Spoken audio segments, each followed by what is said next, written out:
Greetings, everybody out there. If you are new to the channel, subscribe, like, comment, and share. Let's talk about it. All right, so we're going to talk about Game 2, Western Conference Finals. I still haven't done my video for Game 1 or Game 2 of the Eastern Conference Finals. I've just been kind of caught up. So I watched both of those games. Well, I didn't watch the second game of the Eastern Conference Finals, but I watched the first game of the Eastern Conference Finals. I just didn't get a chance to make a video about it because I've been caught up. And I watched that game late, right? So I'll make a video about that. But right now, let's talk about Game 2, Western Conference Finals. It was a dope game, number one. Of course, Golden State got the win at home. But it was a dope game. But still, to me, the difference is all of the things that I said in the other video. It's just. I know this is only Game 2, and I know they Golden State just took care of business at home, but the differences between these two teams is execution. That just really come down to, and that's the reason why I don't see anybody beating this team if they're locked in. If they're dialed in and locked in, I don't see nobody beating this team. Not even the best chance I think that they'll have is against the Raptors, and the only reason I say that is because of the personnel and the experience. But even the Raptors haven't been playing well. You know what I'm saying? Kawhi's been playing well, but the rest of the team hasn't really been stepping up, and Kawhi is not going to beat them by himself. The Bucks, I feel like the Bucks have the personnel, the Bucks have the coaching. The question going to be with the Bucks is, are they going to have the pedigree? Because the thing that I see with Golden State is the huge difference in the Blazers and the Warriors is that the Warriors has been here before. You know what I mean? Like, and you can see it in their execution. Like,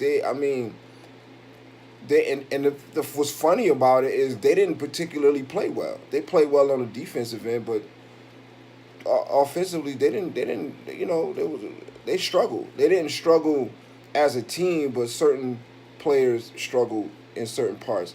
The good thing is that they were able to, you know, kind of cover each other's back, right? But the defense was there. The defense was there.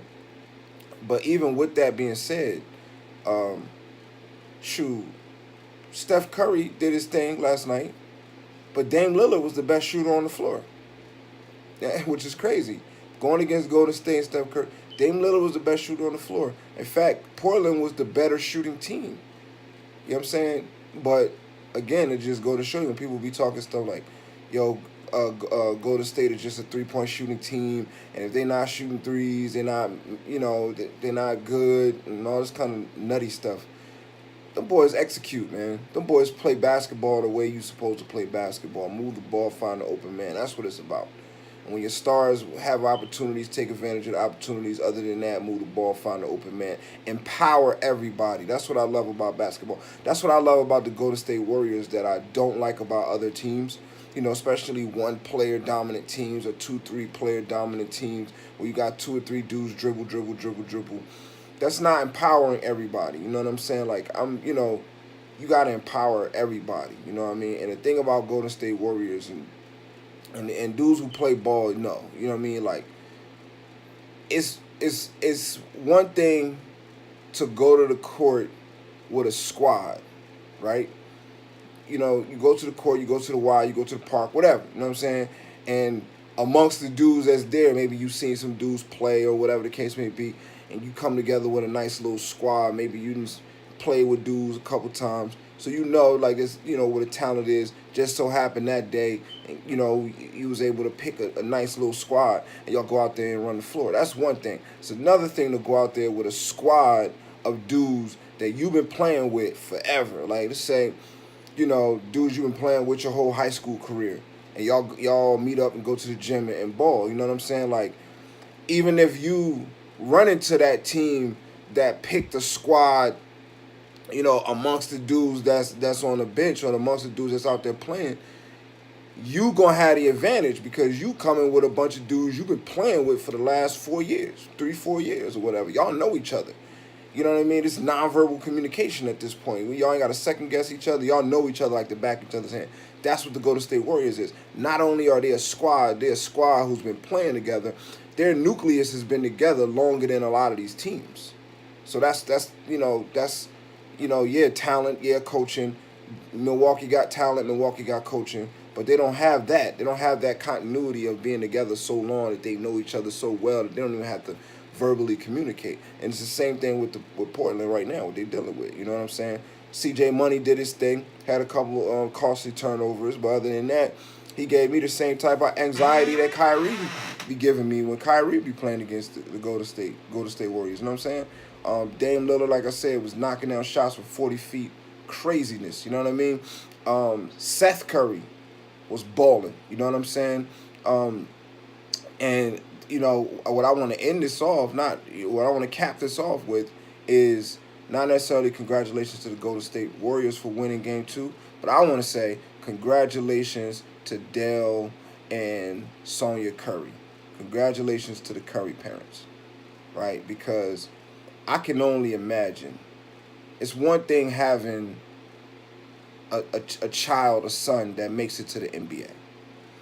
It's another thing entirely to have two children that make it to the NBA, two sons that make it to the NBA. So that by itself is proud parenting by itself, right? But then to have both of your boys playing in the Western Conference Finals against each other, I mean, that's, as a parent, I can only imagine. You know what I'm saying? So, congratulations to them for this proud parenting experience that they're going through. The series is not over, so they still got more games to go. But for this proud parenting experience that they're going through, and last night was kind of perfect because, like Steph said, like it ended perfectly. My brother played well. We got the win. You know what I'm saying? I'm not sure how they see it. You know what I mean?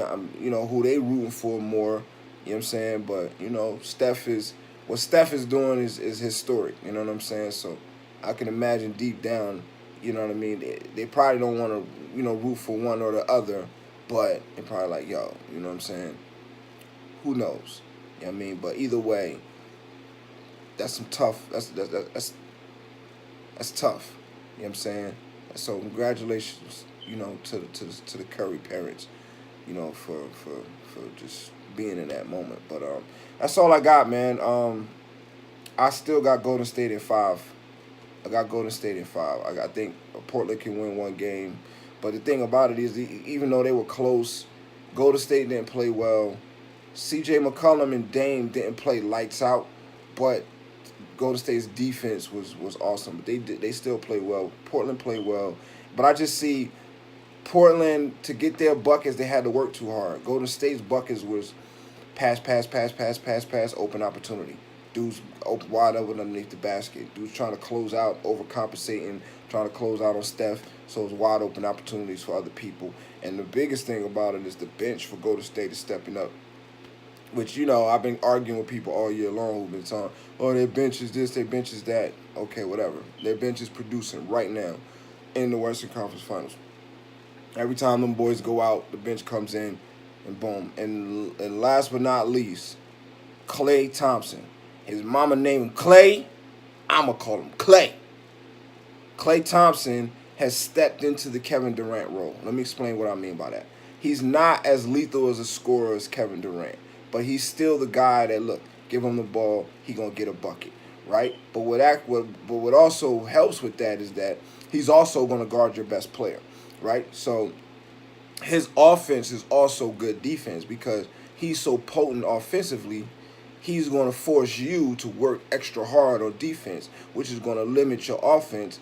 Plus, he's playing lockdown defense on you. You see, he was playing C.J. McCollum. He was playing Dame Lillard. You know what I'm saying? And he was locking them up. You know what I'm saying? And then on top of that, give him the bucket and give him the ball. He going to get a bucket. Turnaround jumper. He's just too big. He's too skilled. He's too imposing. And he's playing, with an aggression that we haven't seen from him in the postseason yet. I feel like this is his time. I feel like if he keeps going like he's going and even, ramp it up a little bit, especially if they win the championship he might wind up getting Finals MVP. You know what I mean? The way he playing. So, yeah. That's all I got. Once again, if you're new to the channel, subscribe, like, comment, and share. Let's talk about it. Peace.